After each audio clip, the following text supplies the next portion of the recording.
ہمارے یہاں میں باز کر کے بہتر ہوتا ہے، اس کے بغیر بیماری ٹھیک نہیں ہوتی۔ آپریشن ضروری ہوتا ہے سم ٹائم، کڑوی دوائی لینی ضروری ہوتی ہے تاکہ میری بیماری دور ہو جائے۔ تو بعض اوقات کئی چیزیں ہمارے لیے بظاہر نقصان دہ لگ رہی ہیں لیکن ہمارے لیے بہتر ہوتی ہیں وہ۔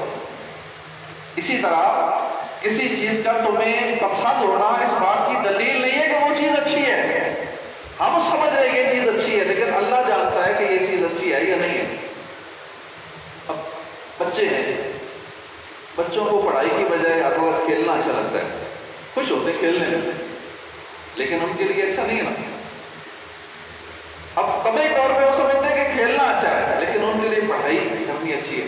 تو بعض اوقات بہت ساری باتیں ایسی ہوتی ہیں ہمیں اچھی نہیں لگتی لیکن وہ اچھی ہوتی ہیں، بعض ہمیں اچھی لگ رہی ہوتی ہیں لیکن اللہ پاک بہتر جانتا ہے کہ ہمارے لیے وہ بہتر نہیں ہوتی۔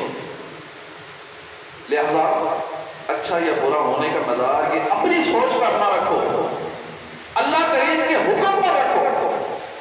اللہ پاک نے جس کا حکم دے دیا وہ ہمارے لیے بہتر ہے، جس سے اللہ اور اس کے محبوب نے منع فرما دیا وہ ہمارے لیے اچھی نہیں ہے۔ اللہ نے حکم فرمایا نماز پڑھو، اب نماز ہمارے لیے اچھی ہے، اس میں فائدے ہی فائدے ہیں، دنیا میں بھی نماز کے فائدے ہیں، آخرت میں بھی نماز کے فائدے ہیں۔ جن گناہوں سے رب کریم نے منع فرمایا وہ کام کریں گے تو نقصان ہوگا، دنیا میں بھی نقصان ہوگا، آخرت میں بھی نقصان ہوگا۔ گناہ کی لذت تو تھوڑی دیر محسوس ہوگی، کچھ دیر کے لیے بد نگاہی کریں گے تو اس کی لذت وقتی ہوگی لیکن اس کا عذاب بڑا سخت ہوگا۔ حرام روزی کھانا وقتی طور پہ بڑا اچھا لگ رہا ہوگا، انکم آ رہی ہے، پیسہ آ رہا ہے، لیکن اس کا عذاب بڑا سخت ہوگا۔ اس لیے جو اللہ اور اس کے محبوب نے فرمایا ہے چپ کر کے اسے مان لینا چاہیے، جن چیزوں سے منع فرمایا ہے اس سے روک جانا چاہیے۔ اسی طرح کبھی ایسا ہوتا ہے کہ کسی نعمت کے چلے جانے یا کسی مصیبت میں مبتلا ہونے میں کوئی حکمت ہوتی ہے، لہٰذا ہمیں چاہیے کہ صبر کا دامن ہم تھامے رہیں، صبر کریں۔ کوئی نعمت چلی جاتی ہے، کوئی پریشانی آتی بھی ہے، ہم صبر کریں۔ رب کریم کا شکر ادا کرنے کے بڑے فائدے ہیں، شکر کرنے والے کو اللہ پسند کرتا ہے، شکر کی برکت سے بندے کو تکالیف سے نجات مل جاتی ہے، شکر کرنے سے بندے کی نعمتوں کی حفاظت ہو جاتی ہے، شکر کرنے سے نعمتوں میں اضافہ ہو جاتا ہے۔ شکر کرنا یہ اللہ والوں کا طریقہ ہے، شکر کرنے سے بندہ اللہ کا محبوب بن جاتا ہے اور نیکیوں میں اضافہ ہوتا ہے۔ رب کریم کا شکر ادا کرنا رب کو راضی کرنے کا ذریعہ ہے۔ اللہ پاک کا شکر ادا کرنے سے شیطان ذلیل و رسوا ہوتا ہے۔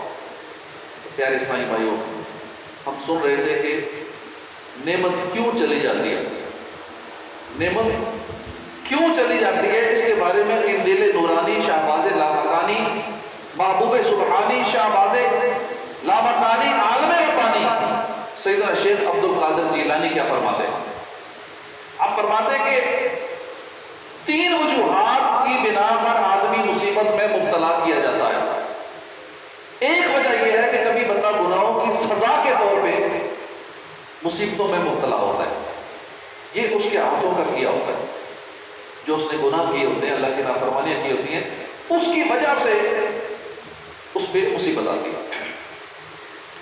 جو مصیبت گناہوں کی سزا کے طور پہ آتی ہے اس کی علامت یہ ہوتی ہے کہ بندہ صبر کی بجائے مخلوق کے سامنے شکوے شکایت کرتا ہے۔ دوسری وجہ یہ ہے کہ کبھی مصیبت اس لیے آتی ہے کہ ہمارے گناہ مٹا دیے جائیں، اور اس کی علامت یہ ہے کہ جو مصیبت گناہوں اور جرائم کے کفارے کے لیے آتی ہے اس کی علامت یہ ہے کہ بندہ صبر کرتا ہے، کسی کے آگے شکوے نہیں کرتا۔ تیسری وجہ یہ ہوتی ہے، غوث پاک فرماتے ہیں کہ کبھی اللہ کی بارگاہ میں درجے بلند ہونے ہوتے ہیں، اللہ پاک بندے کو جنت میں اعلیٰ مقام عطا فرمانا چاہتا ہے لیکن بندہ عبادت کے ذریعے وہ مقام نہیں لے پاتا، اللہ تعالیٰ اسے دنیا میں مصیبت میں مبتلا کر دیتا ہے تاکہ اس کے درجات بلند کروا دے۔ جو مصیبت بلندی درجات اور اعلیٰ مراتب کے لیے آتی ہے اس کی علامت یہ ہے کہ رضا الہی سے موافقت پائی جائے گی اور نفس مطمئن ہوگا. مصیبت ہوگی، پریشانی ہوگی، بندہ مطمئن ہوگا. یہ اس کی علامت ہے کہ مصیبت آئی ہوئی ہے، میں پھر بھی مطمئن ہوں، میرا رب میرے درجات بلند کرنا چاہتا ہے. تو جو اللہ چاہتا ہے قبول ہے. پیارے اسلامی بھائیوں، اس میں کوئی شک نہیں ہے کہ اللہ کی نعمتیں بے شمار ہیں. اس کی نعمتوں کا کوئی حساب نہیں لگا سکتا. دنیا کی کوئی مشین ایسی ابھی تک ایجاد نہیں ہوئی ہے کہ جو اللہ کی نعمتوں کو کاؤنٹ کر سکے، اللہ کی نعمتوں کو گن سکے. زندگیاں ختم ہو جائیں لیکن اللہ پاک کی نعمتوں کی تعداد ختم نہیں ہو سکتی. اتنا جدید دور ہے، اتنی جدت آ چکی ہے، لیکن کوئی ایسا آلہ ابھی تک ایجاد ہی نہیں ہو سکا جو اللہ کی نعمتوں کا حساب کر سکے. کیونکہ اللہ پاک قرآن پاک میں فرما چکا ہے وَإِن تَعُدُّوا نِعْمَتَ اللَّهِ لَا تُحْصُوهَا. تم اللہ کی نعمتوں کو شمار کرنا چاہو نہیں کر سکتے. تم غور کیجئے، ہم صرف کھانا کھاتے ہیں، اس کھانے میں کتنی نعمتیں پوشیدہ ہیں. سب سے پہلے یہ غور کیجئے کہ زمین کے اندر بیج ڈالا جاتا ہے. اب اللہ پاک نے اس بیج سے پودا اگایا، یہ بھی اللہ کی نعمت ہے. اس کا حکم نہ ہو تو نہ پودا ہوگا. کتنی جگہوں پہ پودے نہیں اگتے، ضائع ہو جاتے ہیں، بیج ضائع ہو جاتا ہے، فصلیں بیکار تباہ ہو جاتی ہیں. بیج ڈالتے ہیں، اللہ پاک حکم فرماتا ہے، پودا نکل آتا ہے. اس پودے سے ایک بیج ڈالتے ہیں، 700 دانے ہمیں ملتے ہیں. اللہ کا کتنا کرم ہے، کتنی بڑی نعمت ہے. ایک کے بدلے اللہ پاک 700 دے رہے ہیں. اب اس بیج کے بعد باقی جو بیج کا پروسیس ہے وہ چھوڑیں، لمبا پروسیس ہے، بے شمار نعمتیں. اب اس بیج کا آٹا بنانا ہے تو اللہ نے ہمیں عقل دی کہ اس طریقے سے آٹا بنانا ہے. پہلے دوروں میں آٹا بنتا تھا اور طریقے کا تھا. آج کل جدید چکیاں آ گئی ہیں، مشینیں آ گئی ہیں. اللہ نے عقل کی نعمت عطا فرمائی، اس کو پیس کے آٹا بنا لیا. اب اس آٹے کو گوندنے کے لیے پانی کی نعمت عطا فرما دی. اب گوندنے کے بعد اسے پکانے کے لیے آگ کی نعمت عطا فرمائی. اب آٹا جب وہ آگ سے روٹی پک جاتی ہے، پکنے کے بعد اب اسے نوالے کو توڑنے کے لیے ہمیں ہاتھوں کی نعمت عطا فرمائی. اسے توڑ کے جب منہ کے قریب کرتے ہیں، ناک کی نعمت عطا فرمائی کہ جو سونگھ کے بتا دیتا ہے کہ یہ چیز ٹھیک ہے یا خراب ہے، اچھی سمیل آ رہی ہے یا بری سمیل آ رہی ہے. اب جب ہمارے منہ کے اندر وہ نوالا چلا جاتا ہے، منہ کی نعمت عطا فرمائی. منہ کے اندر دانتوں کی نعمت عطا فرمائی جس سے ہم اسے چباتے ہیں. کوئی ذرہ، کوئی کنکر آ جائے تو ہمیں پتہ چل جاتا ہے کہ بھائی یہ چیز نکالنی ہے، باہر نکال دیتے ہیں. کوئی بال یا کوئی اور ریشہ آ جائے تو ہماری زبان ہمیں بتا دیتی ہے، زبان کی ہمیں عطا فرمائی. وہ ہم بال وغیرہ نقصان دہ چیز باہر نکال دیتے ہیں. اب منہ کے اندر لعاب کی نعمت عطا فرمائی. اس لعاب کے ذریعے وہی نوالا ہمارے اندر ٹرانسفر ہو جاتا ہے. کتنی بڑی اللہ کی نعمت ہے.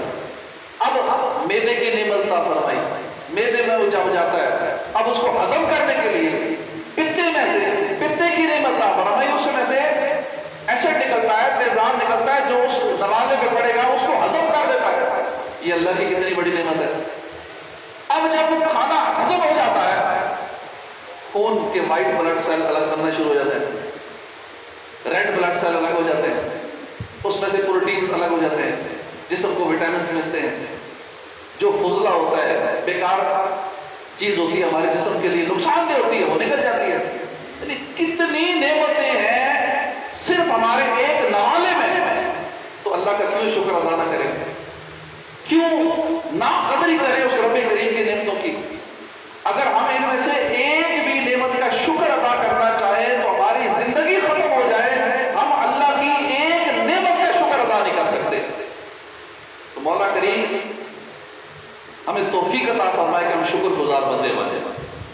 یاد رکھیے، اگر بندہ تمام عمر گناہوں سے بچتا رہے، کوئی زندگی میں گناہ نہ کرے، ایک گناہ بھی نہ کرے، ساری زندگی بندہ نیکیاں کرتا رہے، تب بھی ساری زندگی کی عبادت ایک نعمت کا بدلہ نہیں ہو سکتی. آئیے اسی مناسبت سے ایک حدیث پاک سنیے. سیدنا واصلہ بن اسقر رضی اللہ عنہ سے روایت ہے، اللہ پاک کے محبوب دو جہاں کے مطلوب صلی اللہ علیہ وسلم نے فرمایا قیامت کے دن اللہ پاک ایک بندے کو زندہ فرمائے گا جس کے نامہ اعمال میں کوئی گناہ نہیں ہوگا۔ اللہ کریم اس سے فرمائے گا کہ تجھے دو باتوں میں سے کیا پسند ہے، کہ تجھے تیرے اعمال کا میں بدلہ دوں یا اپنے فضل سے بخش دوں۔ بندہ کہے گا مولا تو جانتا ہے کہ میں نے زندگی میں تیری نافرمانی کی نہیں ہے، ساری زندگی میں نے یا اللہ ایک بھی گناہ نہیں کیا۔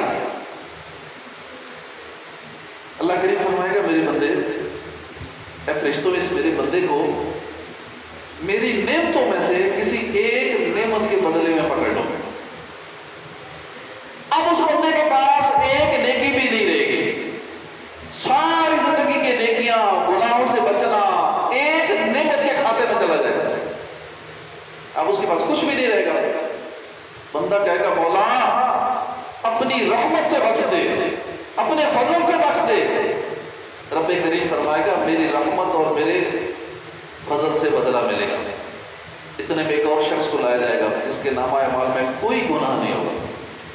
اللہ پاک فرمائے گا تو میرے اولیاء سے دوستی رکھتا تھا، وہ کہے گا میں تو لوگوں سے دور رہتا تھا۔ اللہ پاک فرمائے گا کیا تو میرے دشمنوں سے دشمنی رکھتا تھا؟ بندہ کہے گا مولا میری کسی سے کوئی دشمنی نہیں تھی۔ اللہ پاک فرمائے گا جو میرے اولیاء سے دوستی میرے دشمن سے دشمنی نہ رکھے وہ میری رحمت سے محروم ہے۔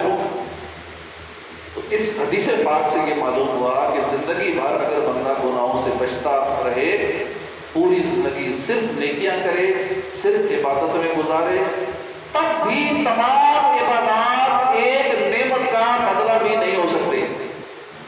لہذا عقل مندی اسی میں ہے کہ ہماری زبان کی شکر رہے، شکر کے الفاظ رہے، اور صرف زبانی شکر کافی نہیں ہے۔ یہ بھی اچھی بات ہے زبانی شکر ادا کرنا، یا اللہ تیرے شکر، یا اللہ تو نے یہ نعمت دی، نعمت کا تذکرہ کرنا، اللہ کا شکر ادا کرتے رہنا، الحمدللہ کہتے رہنا، یہ بھی بڑی اچھی بات ہے۔ لیکن حقیقی شکر یہ ہے کہ بندہ گناہوں سے بچے۔ اللہ نے اگر آنکھوں کی نعمت عطا فرمائی ہے تو اس کا شکر یہ ہے کہ ان آنکھوں کو حرام سے بچائے۔ اللہ نے یہ آنکھوں کی نعمت عطا فرمائی ہے، اس کا شکر یہ ہے کہ جن چیزوں سے اللہ نے منع فرمایا ہے ان چیزوں کو نہ دیکھے، غیر محرم کو نہ دیکھے، فلم ڈرامے نہ دیکھے، بری چیزیں نہ دیکھے، یہ اس نعمت کا شکر ہوگا۔ اگر ہمیں زبان عطا فرمائی ہے، اتنی بڑی نعمت ہے، اب زبانی صرف یہ کہتا ہے اللہ تیرا شکر تو نے زبان دی، ادھر سے زبان سے سارے گناہ کرتے رہے، ایسا شکر نہیں چلے گا۔ زبان کا شکر یہ ہوگا کہ اس زبان کو ذکر اللہ میں استعمال کیا جائے، اس زبان کو درود پاک پڑھنے میں استعمال کیا جائے، اس زبان سے غیبت نہ کی جائے، اس زبان سے کسی کی دل آزاری نہ کی جائے، اس زبان سے طرح طرح کے گناہ جن سے اللہ اس کے محبوب نے منع فرمایا ہے ان گناہوں سے بچا جائے۔ یہ اس زبان کا اصل میں شکر ادا ہوگا۔ اسی طرح کانوں کی نعمت ہے، کانوں کو برے کاموں سے بچانا ہے، میوزک سے بچانا ہے، غیبتیں سننے سے بچانا ہے، جن چیزوں سے اللہ نے منع فرمایا ان چیزوں سے اپنے کانوں کو بچانا ہے۔ اپنے کانوں میں تلاوت کی آواز جائے، نعت پاک مصطفیٰ کی آواز جائے، اذان کی آواز جائے۔ اس طرح کر کے حقیقی شکر یہی ہوگا کہ گناہوں سے ان اعضاء کو بچایا جائے۔ سیدنا عبدالعزیز بن ابی رواد بیان کرتے ہیں کہ ایک بار میں سیدنا محمد بن واسع کے ہاتھ پر ایک بڑی پھنسی پھوڑا دے کر پریشان ہوا۔ آپ نے میرے چہرے کی پریشانی کو بھانپ لیا، فرمایا کیا تم جانتے ہو کہ اس پھنسی کی وجہ سے، یہ جو میرے ہاتھ پہ پھوڑا نکلا ہوا ہے، اس پھوڑے کی وجہ سے کتنا بڑا مجھ پہ انعام ہوا ہے؟ اب میں خاموش ہو گیا۔ آپ نے فرمایا کہ شکر ہے اللہ نے کہ اسے اس پھوڑے کو میرے ہاتھ میں نکالا ہے، یہ پھوڑا کہ میری آنکھوں میں نہیں نکلا ہے۔ کتنا اللہ کا شکر ہے، شکر ہے اللہ کا کہ اس نے یہ پھوڑا میرے ہاتھ میں نکالا، کہ یہ میری ایسی نازک جگہ پہ نہیں نکالا کہ جہاں مجھے اس سے زیادہ تکلیف ہوتی، میری زبان پہ نہیں نکالا، اس پھوڑے کو کہ میری پوشیدہ مقام پہ نہیں نکالا۔ میں اللہ کا کیوں شکر ادا کروں؟ جو بھی مصیبت آئے ہمیں اور نعمتوں کو سوچ کر اور نعمتوں پہ نظر رکھ کے ہمیں اللہ پاک کا شکر ادا کرتے رہنا چاہیے. اور صحیح شکر یہ ہے جو میں نے عرض کیا ہے. اعضائے جسمانی کا شکر یہ ہے جیسے پاؤں کا شکر کے بارے میں ارشاد فرمایا کہ اگر تم کسی ایسے زندہ کو دیکھو کہ جس پر تمہیں رشک ہو تو ان پاؤں سے اس شخص جیسے عمل کرو، یعنی نیک لوگوں جیسے عمل کرو، ان پاؤں کو نیک کاموں میں استعمال کرو. اسی طرح کانوں کی نعمت ہے، دماغ کی نعمت ہے، دل کی نعمت ہے، ان کا شکر یہی ہے کہ ان سب چیزوں کو اللہ پاک کے حکم کے مطابق استعمال کیا جائے، گناہوں سے بچاتے ہوئے استعمال کیا جائے. اسی طرح آج کا دن 14 اگست یوم آزادی منائی جاتی ہے. تو یہ آزادی کی نعمت بھی کتنی بڑی نعمت ہے، کتنی بڑی نعمت ہے، اور اس نعمت کا ہمیں کتنا بڑا شکر ادا کرنا چاہیے. الحمدللہ ہمارا یہ آزاد وطن عزیز بھی اللہ کی بہت بڑی نعمت ہے. افسوس کہ اس عظیم نعمت پر اللہ کا شکر ادا کرنے کی بجائے غیر شرعی اور غیر قانونی معاملات کیے جاتے ہیں. یاد رکھیے، جشن آزادی کے نام پر گانے باجے، جشن آزادی کے نام پر رقص و سرور کی محفلیں کرنا، جشن آزادی کے نام پر بندوں کے حقوق طلب کرنا، جشن آزادی کے نام پر لوگوں کو جانی اور مالی نقصان پہنچانا، جشن آزادی کے نام پر شراب نوشی کرنا، جوا کھیلنا، یقیناً اللہ کی نعمت جو ہمیں وطن عزیز پاکستان کی صورت میں ملی ہے، اس کا شکر نہیں ہے، اس کی ناشکری ہے. اس منظر کو ذرا تصور میں تو لائیے نا کہ جب پاکستان بنا کتنی جانوں کی قربانیاں دی گئی.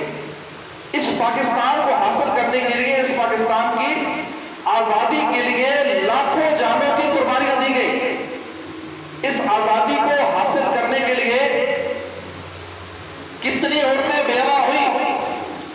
اس آزادی کے حصول کے لیے تقریباً 1 کروڑ لوگوں نے ہجرت کی، اور تاریخ انسانی میں ایسی ہجرت کی مثال آپ کو نہیں ملے گی. نہ تاریخ اسلام میں ایسی مثال ملے گی، نہ انسانیت کی تاریخ میں ایسی مثال ملے گی کہ 1 کروڑ لوگوں نے، کم و بیش 1 کروڑ لوگوں نے ہجرت کی.